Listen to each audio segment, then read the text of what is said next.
भोजन किसी को दोगे वो छोड़कर चले जाएगा। ज्यादा प्यार, ज्यादा प्रेम आप किसी को दोगे वो छोड़कर चले जाएगा। ज्यादा ज्ञान आप किसी को दोगे वो छोड़कर चले जाएगा। एक माँ अपने बेटे को अगर ज्ञान दे, क्या दिन भर घूमता रहता है, क्या दिन भर लगा रहता है, अरे बेटा बनो तो राम बनो, बनो तो श्रवण बनो। एक दिन बेटा भी मुख से कह देता है, माँ क्या राम और श्रवण बनने की बात करती हो, कभी कभी तो कह दिया करो भगवान कृष्ण बनो, तुम राम और श्रवण बनने की बात करती हो।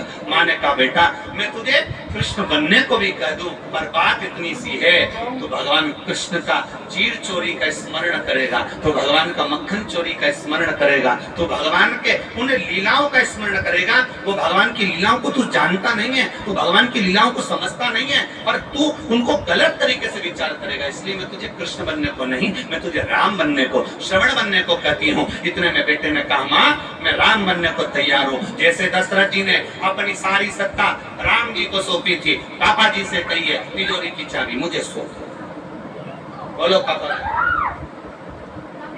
इतने में तो माँ ने झाड़ू उठाई और जो झाड़ना चालू करा। माँ जब झाड़ती है ना, वो झाड़ना इतना प्रबल होता है कि अच्छा जानिया भी नहीं झाड़ पाता, जिसके शरीर में भूत प्रेत आते वो भी नहीं झाड़ पाते, जो माँ झाड़ देती। पहले तो झाड़ती हाथ से नहीं है, पहले झाड़ती मुंडा से, और मुंडा से भी बाद में झाड़ती है। पहले तो इतनी घूर के तो वो अगर अपने पति को भी देख ले तो वो भी झड़ जाए। झाड़ने की तो बात घूर के देख ले बस।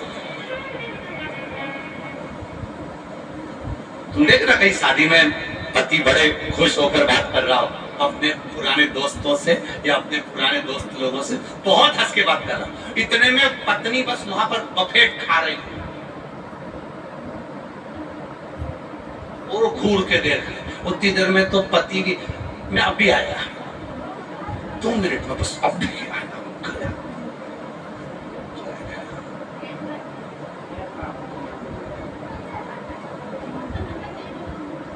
कोई पूछ रहा था, गुरुजी लेडीज तो मालूम पड़ जाती है, स्त्री मालूम पड़ जाती है कि मांग भरी है तो शादी हो गई, मंगलसूत्र पहनी है शादी हो गई, पांव में बिछुड़ी पहनी है शादी हो गई।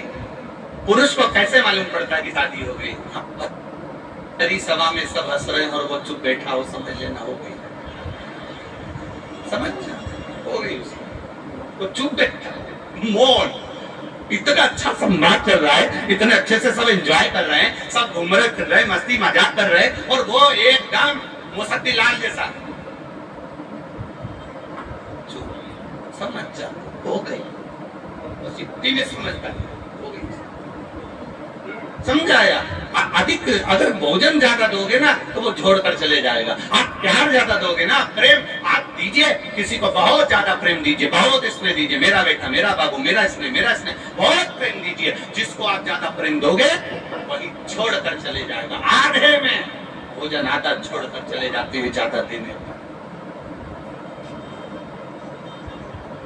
प्रेम ज्यादा मिले तो आधा छोड़कर चले जाते हैं प्रेम में। और ज्ञान माँ ज्यादा दे, बेटे से कहे ऐसा कर ले, वैसा कर ले, वैसा कर ले, बाबू ऐसा कर लो, भाई से कहो, किसी को ज्यादा देने का प्रयास करो, वो नहीं नहीं। अभी हम ही यहाँ पर बालोद से कह देते कि बालोद में पूरे सावन का 1 महीना कथा होगी। अगर हम कह दें तो ये तुम जितना बैठा हो उसमें से आधे से आधे सब खसक लेते। महाराज इतना लंबा ज्ञान नहीं चाहिए हमें, तो वो 5 दिन का 7 दिन का दे दो, ज्यादा बहुत होता। तो ज्यादा अगर देवे तो कौन लेवे, आधा अधूरा में चले जावे। तो यहाँ तो शिव पुराण कह रही है, भोजन ज्यादा दोगे आधा छूट जाएगा, प्यार ज्यादा दोगे आधा छूट जाएगा, ज्ञान ज्यादा दोगे आधा छूट जाएगा, और ब्राह्मण ने अपनी बेटी सोमनी को समझाया, सोमनी सुन बेटा ऐसा है। बेटी को समझाया तो बेटी के दिमाग में कहाँ आया, और बेटी अपने पिता का घर छोड़कर भाग गई, एक जंगल में चली गई। जंगल में उसको लगा कि अभी गलत आ गई, मेरा जब पिता के घर रह रही थी, अपने बाबुल के घर रह रही थी, पर जंगल में मैं आ गई, और जंगल में पहुंचने के बाद सोमनी का मन नहीं लग रहा। अब करूं तो करूं क्या, विचार करा क्या करा जाए। माँ घूम रही थी, अब मेरी सुंदरता किस काम की इस जंगल में, मेरी इतनी सुंदर युवान अवस्था किस काम की इस जंगल में, अपने विचारों को मनन चिंतन कर रही थी। तभी एक जंगल में रहने वाला एक व्यक्ति जो मांस का आहार करे, मदिरा का आहार करे, और जो गलत विचार में, गलत विचारों में पड़ा रहे, ऐसे गलत व्यक्ति ने उस सोमनी को देख लिया। सोमनी को देखा और देखकर उसने देखा कि बड़ी सुंदर है, तो बड़ी आकर्षणता इसके अंदर, बड़ी सुंदर है ये। सोमनी को बुलाया उसने। सोमनी जाने को तैयार थी क्योंकि दिखने का अच्छा नहीं था, बुरा लग रहा था, बड़ा भयंकर था, डरावना था। सोमनी उससे भागी, पकड़ कर लेकर आया, अपने भवन में रखा।